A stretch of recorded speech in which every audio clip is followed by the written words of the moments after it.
चंदनपुर नाम के एक जंगल में टूनी चिड़िया अपने बेटे सोनू और अपने दूसरे पति के साथ रहती थी। टूनी का पहला पति किसी शिकारी के हाथों मारा गया था। टूनी का बेटा हर दिन पिताजी पिताजी कहकर रो रहा था, इसीलिए टूनी चिड़िया को ना चाहते हुए भी दूसरी शादी करनी पड़ी। बेटा, मैं बाहर से कुछ खाना लेकर आती हूँ। तुम तब तक अपने पापा के साथ खेलो। पापा को बिल्कुल भी तंग मत करना, ठीक है?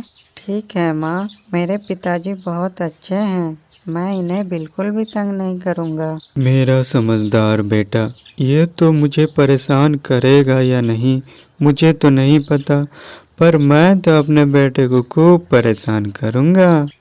टूनी का पति मजाक में ये बात कहता है, परंतु उसके पति के लिए उसकी हर बात कही सच थी।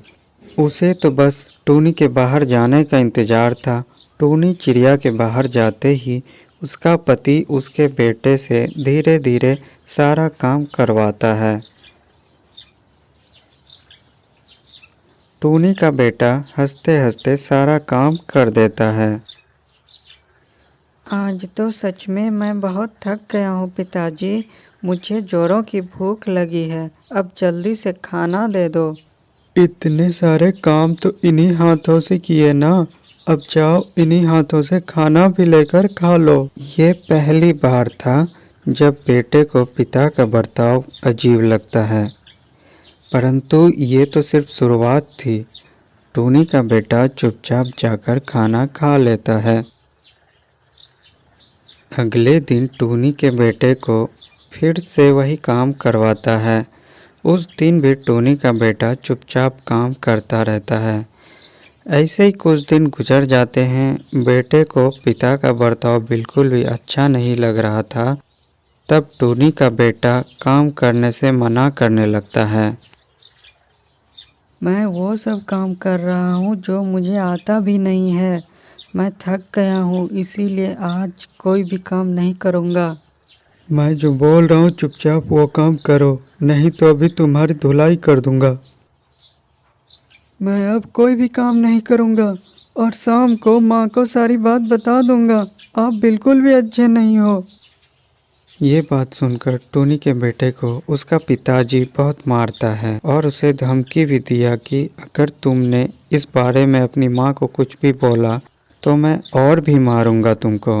वो उसे डरा भी देता है और टूनी का बेटा चुपचाप वहीं पर खड़ा रहकर रोता रहता है।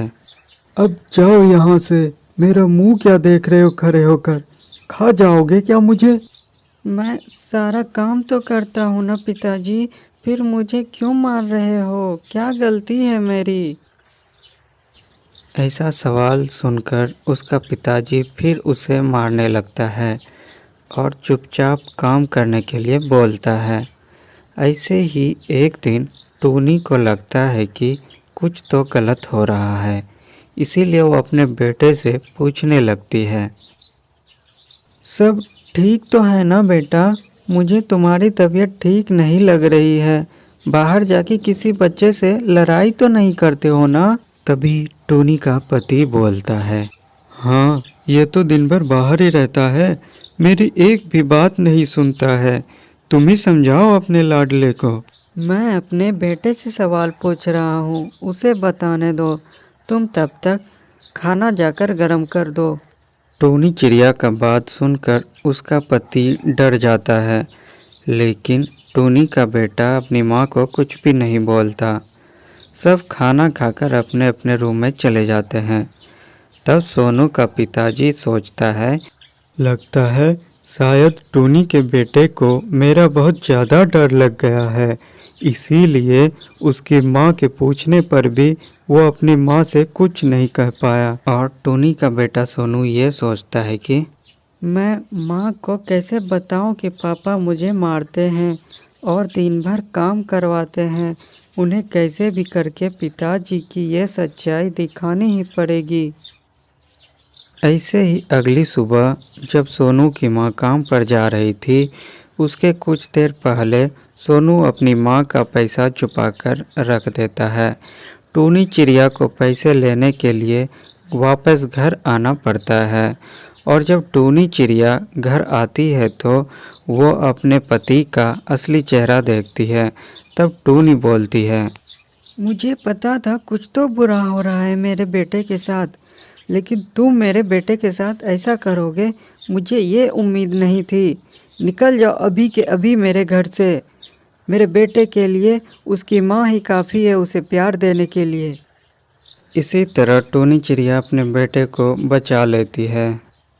लालापुर जंगल में मिट्ठू तोती अपनी बेटी कोमल के साथ रहती थी। कोमल की माँ सुबह होते ही काम पर निकल जाती थी और घर आने में उसे रात हो जाती थी। एक दिन मिट्ठू तोती की बेटी उससे कहती है, माँ, तुम मुझे अपने साथ क्यों नहीं लेकर जाती हो? मैं यहाँ घर में अकेले बैठे बैठे बोर हो जाती हूँ। फिर उसकी माँ कहती है, इतना ज़्यादा काम करने के बाद भी बहुत कम पैसे देते हैं और अगर मैं तुम्हें वहाँ लेकर जाऊँगी तो वो लोग तुमसे भी काम करवाएंगे। इसीलिए मैं अपनी लाडली को अपने साथ नहीं लेकर जाती हूँ। लेकिन उसकी माँ उसे दूसरे दिन से घर के बाहर जाके खेलने के लिए कहती है। कोमल का घर एक शमशान घाट के सामने ही था। वो दिन भर वहाँ पर आने वाले लोगों को देखकर अपना समय बिताती है। ऐसे ही एक दिन कोमल उसे बड़े गौर से देख रही थी। वहाँ पर बहुत सारे सिक्के पड़े थे। वो उस सिक्के को उठाकर सामने वाले दुकान के पास जाती है। वो सिक्के देकर सामान मांगती है, पर दुकानदार उसे उस सिक्के से कुछ भी नहीं देता है। तब कोमल कहती है, ऐसा क्यों? मैं तो पैसे दे रही हूँ ना। पैसे तो दे ही रही हो, पर ये पैसे लाशों पर दान किए हुए पैसे हैं। कोमल को कुछ भी समझ में नहीं आता है, इसीलिए वो पैसे ले जाकर घर में छुपाकर रखने लगती है। ऐसे ही कुछ दिन गुजर जाते हैं।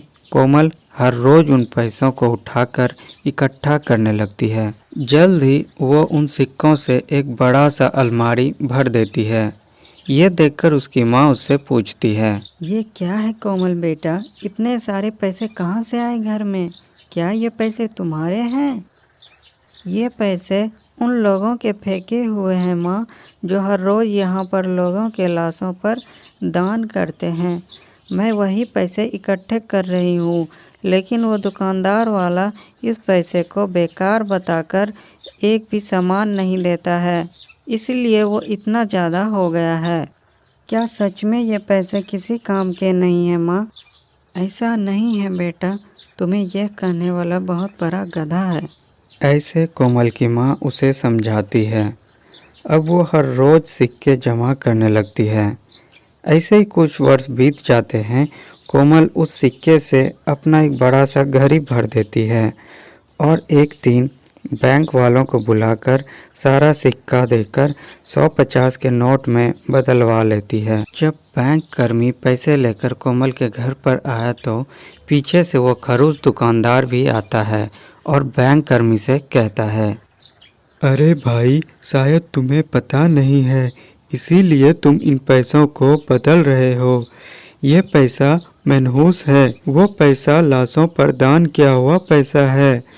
तब बैंक कर्मी कहता है, हमें कोई फर्क नहीं पड़ता है कि ये पैसे कौन से हैं, हमें सिर्फ सही पैसे से मतलब है। फिर ऐसी बकवास मत करना, अब ये सारे पैसे इनके हैं। ऐसा कहकर वो बैंक कर्मी सारा सिक्का लेकर और कोमल को कागज का नोट देकर चला जाता है। अब कोमल और उसकी माँ बहुत खुश थी। चाहे जितनी भी खुशी मना लो, पर ये पैसे मनहूस के हैं, एक दिन सब खत्म हो जाएगा। आप कुछ भी बोल दो अंकल, मुझे बुरा नहीं लगेगा। अगर उस दिन आप मुझे दुकान से नहीं लौटाते तो आज मैं इतना सारा पैसा जमा नहीं कर पाती। तब वो वहाँ से चला जाता है। फिर माँ कहती है, ये पैसे तुम्हारे हैं बेटे, बोलो क्या करोगे इस पैसे का?